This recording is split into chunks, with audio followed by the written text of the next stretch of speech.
So I think, as we wind up celebrating things or highlighting things or making certain things that we deem as cool is not cool. Being in the streets is not cool. Recently I was driving Lyft and I was in a bad neighborhood, picked this guy up, and then I came to the stop sign. There was a dude over here selling drugs, a bunch of dudes over there, and another selling drugs. I saw them handing out stuff, right?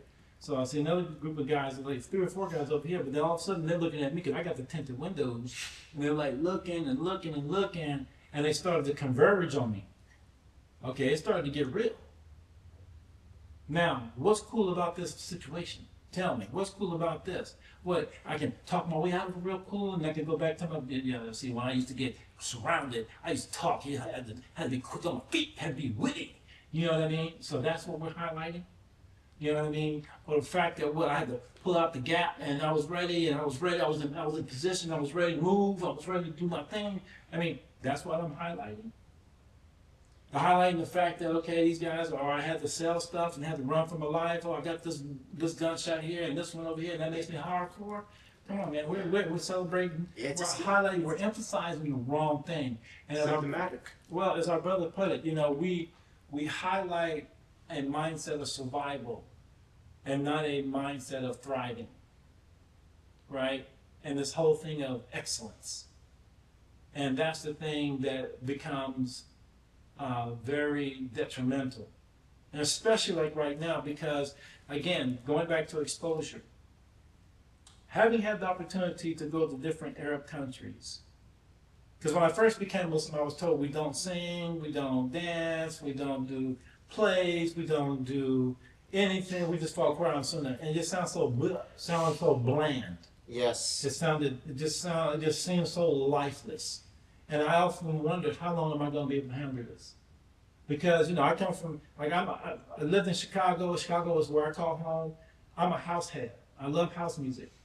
I used to dance. I used to go to clubs just to dance. And then you don't have to dance with women. This is a place you dance by yourself and have a wonderful time. And for us, we consider music like part of the soul. Culture. Yeah, exactly. And actually there's a saying in our community where if you don't like music, we call you sin alma. You're soulless. So like in my culture, the concept of not liking music is so looked down upon, right. Where it's like you're called what could possibly be the worst thing in our culture is like not having spirit, not having heart, not having a soul. Exactly, and because music is an expression of every culture. Yes. Period. It's a part of culture. So my thing was, I didn't really understand how I was going to do it, but I'm like, okay, well, I'm here. You know what I mean? This seems very rigid. You know what I mean? I like to dance. Obviously, if you're coming from the church, the choir is everything. You can have a terrible pastor, as long as you got a great choir, it doesn't matter, because that's what brings everybody in. That's what puts butts into the seats. And the pastor can say hickory dickory dock, and everybody, hallelujah. You know what I mean? Because they've been boasted. But I mean, it's no different in our tradition, because our scholars have told us that the songs open up the heart for the lessons that come afterwards. So even if your lesson was terrible, they're going to see other things out of it because of the fact that the heart is just open like that. So I'm not trying to say anything bad about the church, because the same thing exists in Islam. So what I began to see when I finally started my journey to study, I went to Damascus, Syria first. That's really the big next question I wanted to ask. Describing that journey you had in the Middle East and obtaining knowledge. So, first day in Damascus, I go to a wedding, and I see what they call a firqa.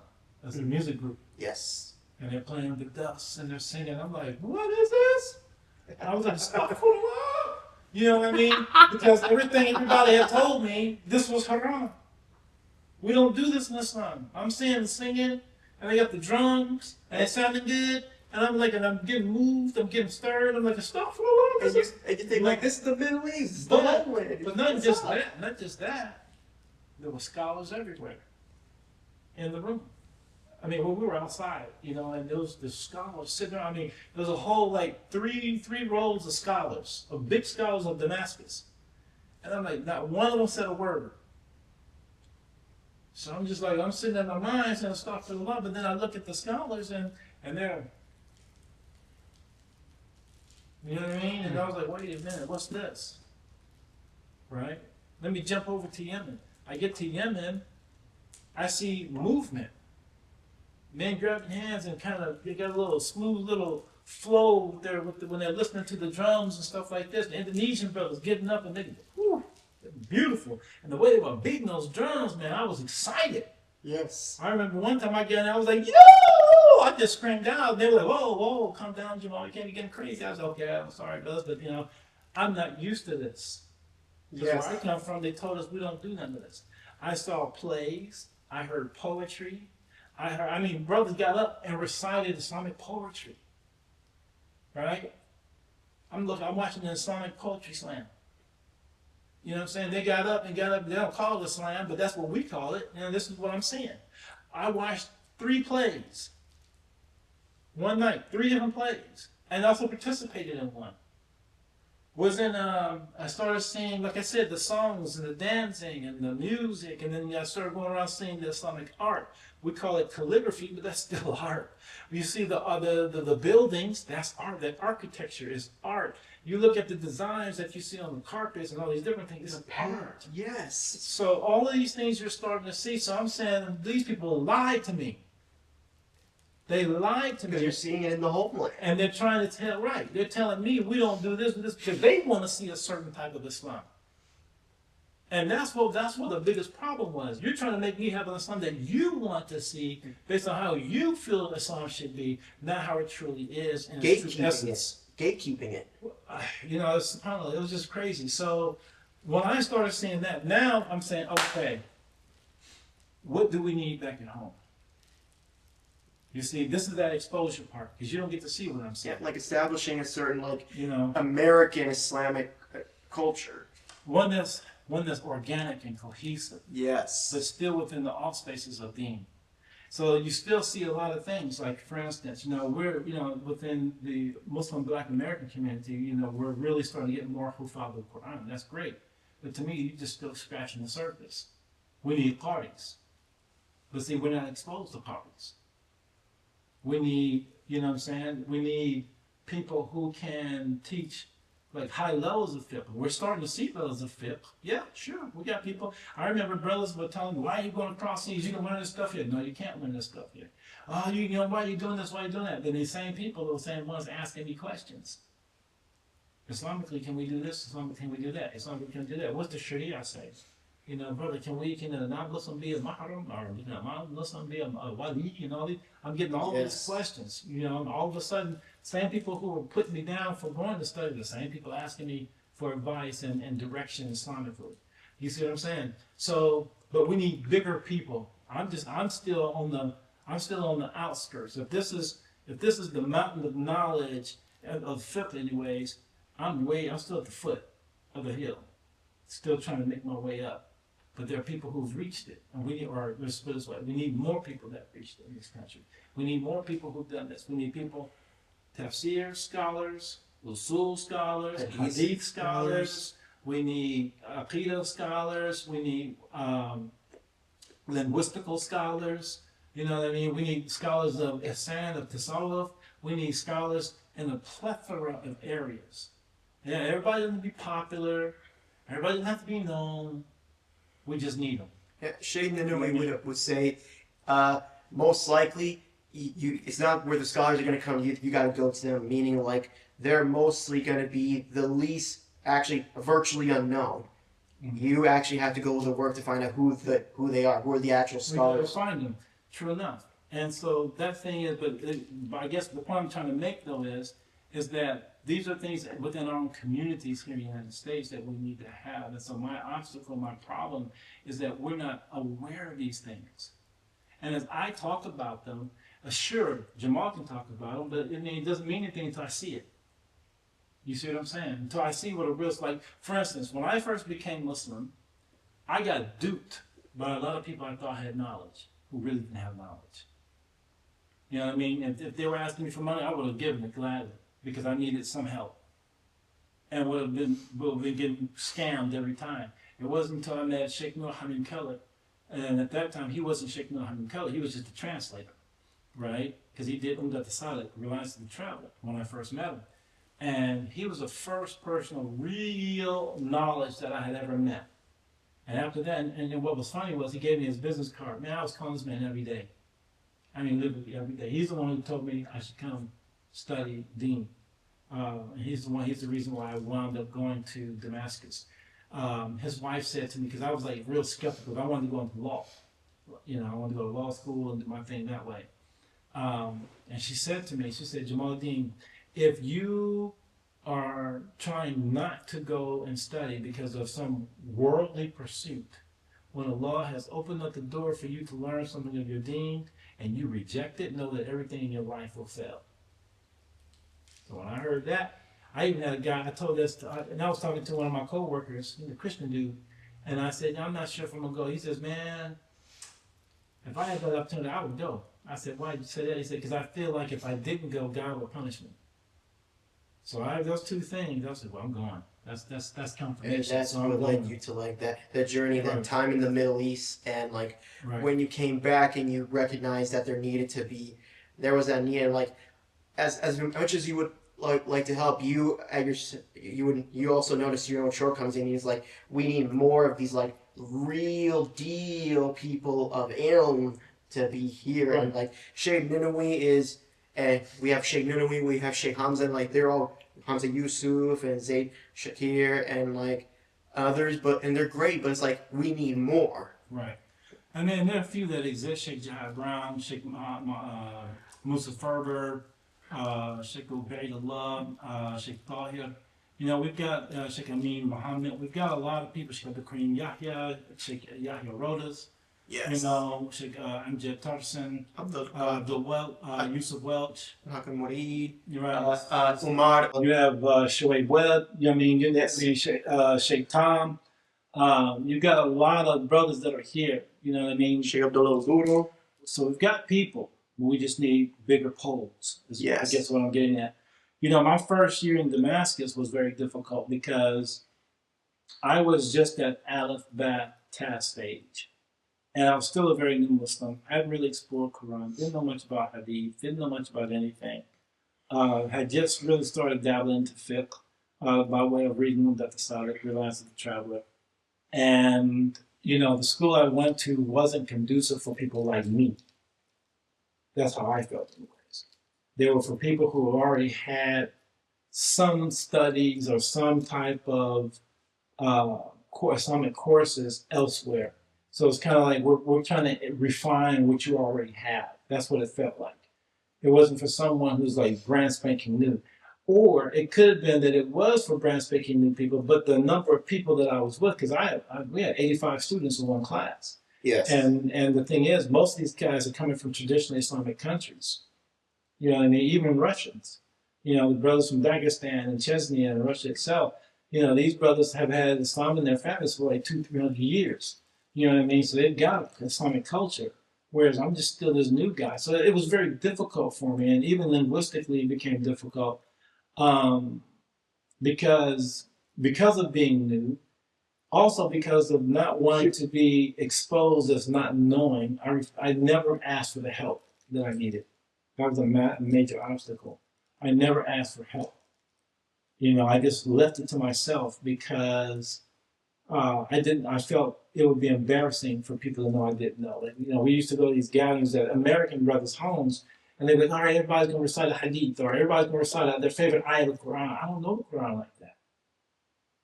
Why you ask me to do something I don't know? You know what I mean? I don't know. So I used to come up with these one-liners.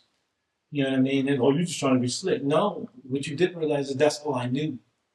You know what I'm saying? And I used to feel very uncomfortable in those settings. And so that's why I just kind of stopped. And then, you know, a lot of students like, who's serious a student? Who's not a real serious student? Who's really after the knowledge? Who isn't really after the knowledge? If I'm going to be completely honest with you, and for anyone who watches this is not in any way trying to, like, put a bash or, like, try to make a reflection or, like, this reflects the program I'm under at Medina, but, like, I'd be lying if I said I don't feel like I'm at this exact same stage that you were at. Because, like, sometimes it feels like the program is, like, whether it's Arabic or the subjects, and, like, they say, oh, you know this, this is so many times, but, like, when I began this program 2 years ago, I was like, I'm still in, like, my second, third year of being Muslim, man. Like, I'm still relatively brand spanking new. I just managed to graduate from my guided class and be able to start reading the Quran from a Mus'haf, man. Right. And it's like, it's just the reality. Well, Right.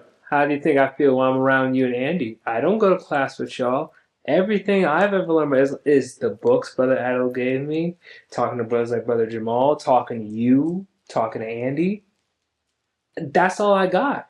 I don't, like I said, I'm not with you guys at the program and all stuff. So I'm even just like, yo, like I'm still trying to memorize Al Nas. Like that's where I'm at. Right. And I've been Muslim for 2 years.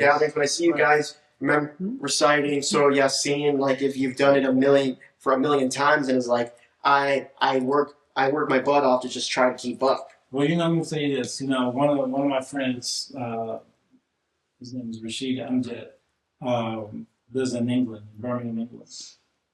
We studied together first year in Damascus, first and second year actually. And I was at his house a couple years ago. We were talking, and he said, it's funny how way back in, remember us reading Surah Yasin? It seemed like that sort of took an hour, 2 hours, 3 hours almost to read back then. He says, how long does it take you to read it now? I said, man, 15 minutes, maybe something like that. Maybe that. 15 minutes, that takes. Maybe. That's about how long it takes me to read 3 pages of Quran now. Right, alhamdulillah, alhamdulillah. But I was like, yeah, man, it'll take me long to read Surah Yasin. I mean, I'm not like, it's not a daunting task. Why? Because I've done it over. We put in the consistent effort. Right. And so that's the thing. And I think that, everything for anybody trying to study, in the beginning, you got to know it's going to be hard, especially when this is new to you. You know what I'm saying? It's not like for us here in America, we don't grow up speaking Arabic. We didn't grow up So we don't small bits of Quran, right. We don't hearing it over and over. Right. So the thing is that we got to go on another language. We got to sit down, and there is an edit. There is a mannerism. Like we can't treat traditional knowledge in study circles like we do a university course. You can't do that. That's totally wrong. I mean, even like when I was teaching Shafi fiqh, and I had a student just get up and walk out, and then come walking back in. Oh no, you don't do that with me. No. That's not the tradition I come from. You come late, you stand there until I tell you to sit down. You don't just come in and just think you can just have a seat and then get back up and walk back out. You know what I mean? That's poor manners.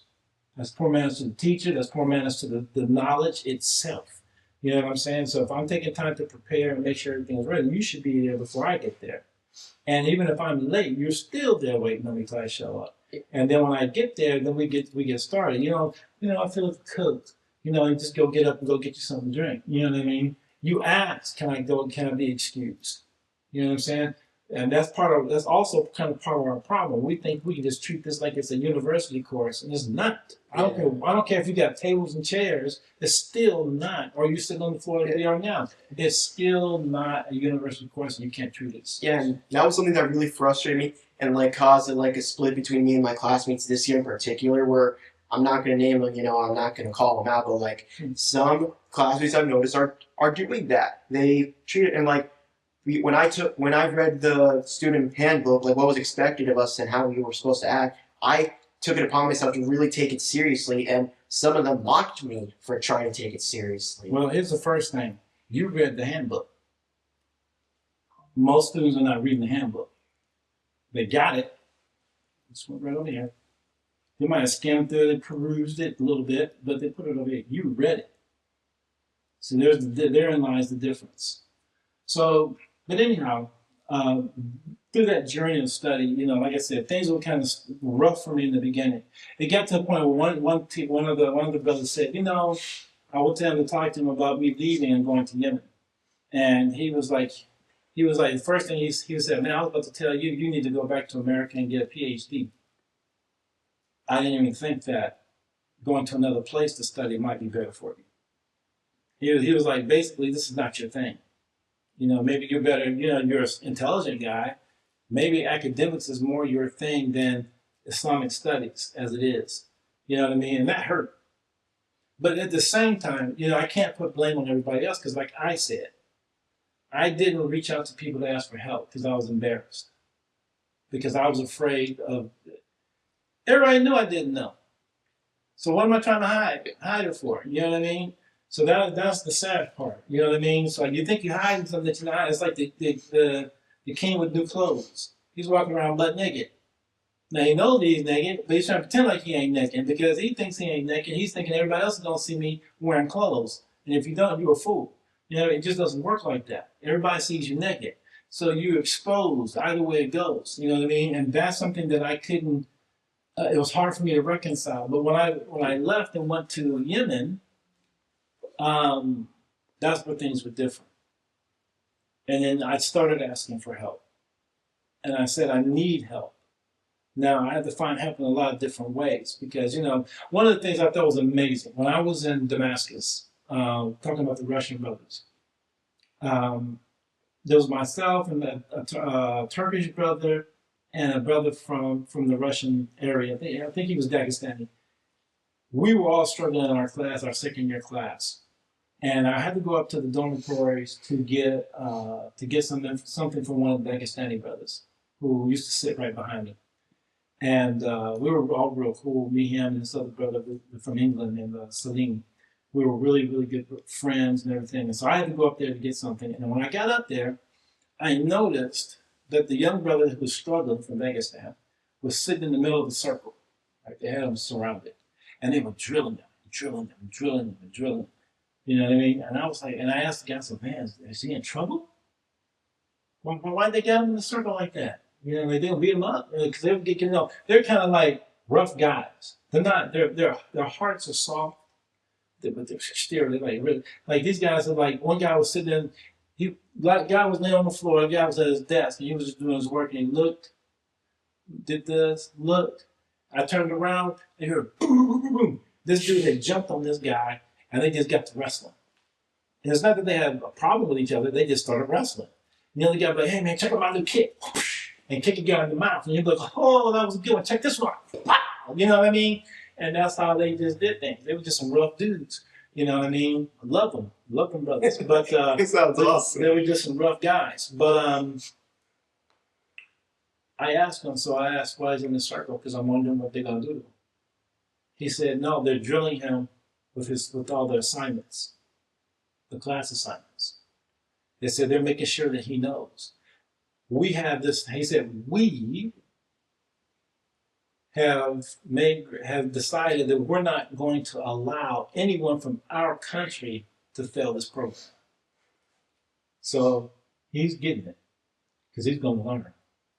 And I thought, oh man, that's deep. I said, I like that. They came together to make sure that this brother understood because they're not going to, like you said, they weren't going to allow someone from their country to fail. And I thought that was beautiful. So then I started going to brothers, hey, brothers, can we study? Oh, no, bro. I study better by myself. I don't like group. I don't like group study. I don't like this. All the Westerners. Oh, I just, we're very, very individualist. Anybody tries to tell you they're anti-American, you take them outside of America and you see how American they really are. Quick, fast, and hurry. You'll see quickly how American you really are. Go to the embassy, you need something. You ain't trying to stand in line with everybody else. Everybody else trying to get an American passport or whatever and trying to renew visas and all this stuff. Nah, you walking straight to the front of the line. You will see how American people really are when you take them outside of America. And you see certain things. Oh, I'm not going to tolerate this action. Oh, you're not going to talk to me this way. You're not going to treat me like this. Or you're not going to do that. Because why? We're Americans. At the end of the day, we are Americans. So you can say, you can down talk America all you want to, but let yourself get outside this country. Yeah, the reality will show itself. You know what I mean? So my thing is, I was very disheartened by that situation. But when I got to Yemen, I reached out to a lot of different people. I did get a lot of help. And Yemen was a place where I really found myself. And that's where I really grew spiritually. So I told you earlier about that third eye I wanted. Well, it was there that I began to experience spirituality at a different level, to where I can't say I've achieved it, but I'm on the path. Let's put it that way. MashaAllah. And honestly, this is in many ways I feel, and even though this wasn't the intention, it feels like you really put like a a mirror in my face, because like that's kind of been my attitude, because like not last year in Arabic there was that camaraderie where we did help each other and I really enjoyed it, but it seemed like this year, because I don't see enough of my classmates, or in a sense taking it as seriously as I thought, it felt like it wasn't beneficial just working with them. But in many sense that might have actually, I see that now, I feel like that was more like maybe a point of arrogance on my end, where it's like, okay, just because I grasp this a little faster doesn't mean I need to be leaving my brothers behind. And now, subhanallah, I take this now as a sense of like a chance to really reflect upon myself, because I did want that community, but it's at the same time, it's like, you gotta give. And I feel it reminds me of this lesson a sheikh once told me: you gotta give in order to receive. If you want some of that like community, that camaraderie where you're helping each other out, you gotta put in your own part to make it. And it's like, I feel like this year I've acknowledged that I failed in this area. Last year was easier because from what I saw, a lot of my classmates had that determination. But this year's class, but maybe I should have put more of an effort to try to embolden them, because I was in some ways a senior student. I was part-time, these were full-time, and maybe I should have done I should have done a better job of trying to embolden them, even with everything else I had going on. But like, in the end, I take this as a lesson, Sidi Jamal, and I'm really appreciative of you relating the story, because in many ways, I feel like taking from your story, it will help me as I'm going forward in my journey to seek knowledge, because in the end I want to, but at the same time I need to recognize my own faults in it. Because I feel like that's the biggest thing you should be doing as a prospective student of knowledge, being able to not just gather this information, but like, what will this information do for you spiritually speaking? Right. On that note, I remember, I'm going to say two things. When I was in Dar Mustafa in Turin, I wasn't the strongest student. And even still, everything from Damascus and then coming back to Turin. And part of that was because I had to keep coming back to America. I had to leave. My studies were always being interrupted. To one point, one of my teachers said, "I've been watching you, man. It's like, you got to make a decision. Are you going to be the talk of the animal, or are you going to just be somebody just in and out?" And I was like, and that hurt, because I didn't like being in and out. Some of that was just family issues. And they kept requiring me to have to go back, and that sucked. I just hated that. So, I always tell brothers ask me, should I get married before I go study? No. Go study. Don't get married. Go study, because you can focus on studies. It's just you and the books and you and everything else around you. And if you feel you gotta get married your last year. During your last year of studies. Because in that way you've already been established, you already got a program. When she comes in, she's just coming into what you already have established. And that's something y'all gotta build together. I was really struggling and trying to really develop. And so I went to one of my peers, and I said to him, man, I really don't like the fact that I'm at the bottom. I'm like at last out of all of us, like I'm behind. And he says, well, somebody's got to be at the bottom. And that hurt. That wasn't helpful. That just made me feel worse. So I went and told one of my teachers about that. And he said to me, Jamal, he says, do you really want to be ahead of all your peers? I said, yep. He said, then you got to sincerely want them to be ahead of you. So I thought about that for a couple of days. And then I realized, that's what it's going to be. So, like, we had to do these monthly gatherings, these pools, and these different things like that. And I took it upon myself to make sure I could do it, because these guys needed to study. Because I knew these guys were going to do something great. Sheikh Ibrahim Al-Ziyafa, Sheikh Abdul Karim Yahya, Sheikh Yahya Rose, Sheikh Faiz Qureshi, Sheikh Abdul Mun'am, Sheikh Abdul Wahid from Sweden. These brothers, these are my peers, and Mustafa Davis is in there, Hassan Siddiqui is in that, these brothers, Elias Abdul Aziz, these brothers are in that. So I made sure that I was the one that was going to run around to do all the footwork to help them out. Our teachers had talked about there being a secret in khidmah, and being in service. So I decided I'm going to seek and search out the seer, that secret, and being in service. So I'm going to be the one that's in service to everybody, and I'm just going to help everybody however I can, right? And that's kind of translated even to after everyone has come back to the United States or their respective countries. And I've become that person of khidmah. That's why I call myself, I'm the self-proclaimed spiritual nomad. I just go around helping people wherever I can. My thing is khidmah. That's me. Everybody else has established things and done wonderful things and are doing great things. My thing is to help. You know, I don't think that I'm that leader, that guy that built, but what was established in Tareem was that I was the person to help in service and be in service. And that means a lot of different things in a lot of different ways. And it also means in teaching. So there's a lot of things there. Second thing, my last point about this to you, there's an African proverb called Ubuntu, right? Ubuntu means I am because you are, which means I am better because you are better. And you are better because I am better. So when you're talking about your peers, and especially if you're a senior, when you're a senior student, you do have a responsibility to everybody else. So if you're going to pass and do well, you need to make sure they're passing because, you know what I mean? When the standard is risen, when you're aiding that standard and being risen, it just makes you better. They're getting better, so you have to get better. And then it becomes like a friendly competition. It's like, oh, okay, his Arabic is getting a little bit better. And then you back at home, Bismillah, you know what I mean? Because he said, Bismillahir Rahmanir Rahim, beautifully. Oh, snap. So let me do the same thing. So the thing is, but then I'm also encouraging that brother. I'm not just, yeah, he's my enemy. No, I'm encouraging you, I'm helping you, and I'm pushing you. And because of that, he gets better, but then you get better. So that's something that becomes very important. I am because you are. That's a very important aspect that has to be maintained as a student of knowledge. لا يحب أحدكم حتى يحب لأخيه ما يحب لنفسه. That none of you truly believe until you love for your brother what you love for yourself.